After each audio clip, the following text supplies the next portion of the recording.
مگر ادھر سے بات دوبارہ شروع کرتے ہیں ہم تھوڑا سا ایران اسرائیل امریکہ وار جو ہے اس کے اوپر بھی بات کر لیں کہ نائب وزیر اعظم اسحاق ڈار نے آج اظہار خیال کیا اور کہا کہ معاملے کے حل کے لیے بھرپور سفارتی کوششیں کی گئی. ہماری کوششیں وقتی نہیں مسلسل کوششیں جاری رہیں گی. چاہتے ہیں کشیدگی کا سفارتی حل نکلے. ایران کے وزیر خارجہ سمیت دیگر ممالک سے بھی رابطے کیے.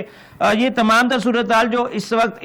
ایران اسرائیل اور امریکہ کے درمیان ہے یا پھر اس کے بعد یہ خلیجی ممالک بھی اس کی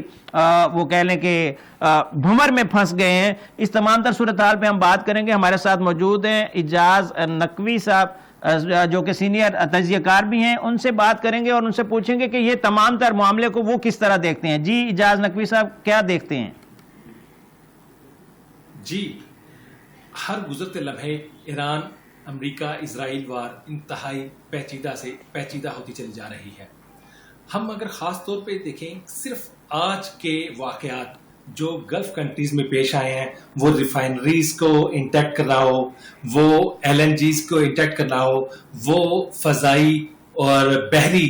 جو انسٹالیشنز ہیں ان کو ایران کی جانب سے ہٹ کرنا ہو, تو جو صورتحال دکھائی دے رہی ہے وہ تو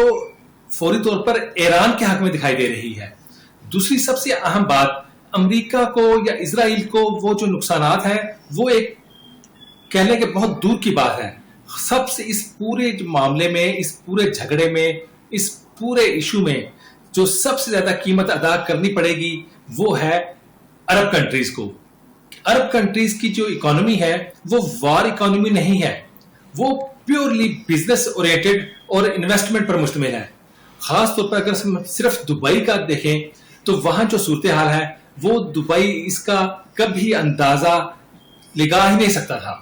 کہ اس ملک میں جسے دنیا کے محفوظ ترین ممالک میں شمار کیا جاتا تھا, وہاں اب صورتحال بالکل اس کے برخلاف ہے.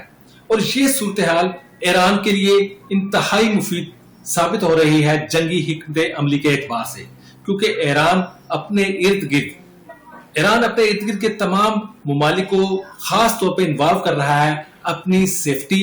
یا اپنے سے امریکہ کو دور لے جانے کے لیے. کیونکہ جتنا پریشر اور جتنی انارکی ارد گرد کے ممالک میں پھیلے گی, وہی ممالک جو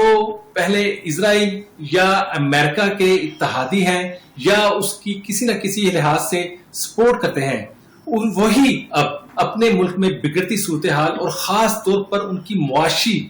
صورتحال کی وجہ سے وہ انہی ممالک, وہ اسرائیل پر اور امریکہ پر براہ راست اور بالواسطہ دباؤ ڈالیں گے کہ یہ کانفلکٹ کبھی بھی مزید نہ پھیلے. ایران کی صورتحال یہ ہے کہ ایران کے لیے لانگ وار, جیسا کہ علی لاریجانی جو ان سے ہیں, جو اب ایران کی طرف سے تمام معاملات کو دیکھ رہے ہیں, ان کا بیان بھی ہے کہ ایران جو سا ہے, ایران نے تمام اپنی جو تیاری ہے اس جھگڑے, اس ایشو پر, وہ لانگ ٹرم بیسس پہ کی ہے.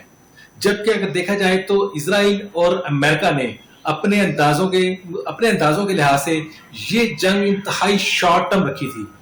دوسری طرف اسرائیل اور ایران اور امریکہ کا فوری منصوبہ تھا ایران میں رجیم چینج کا, وہ کسی صورت پورا ہوتا نہیں دکھائی دے رہا ہے. بلکہ یوں کہیں کہ آیت اللہ خامنائی کی شہادت کے بعد ایرانی جین زی اور پیچھے یہ جو 37 ایئرز کا گیپ تھا وہ اس شہادت نے یکدم ختم کر دیا ہے, اور اس وقت ایرانی قوم یکجا متحد نظر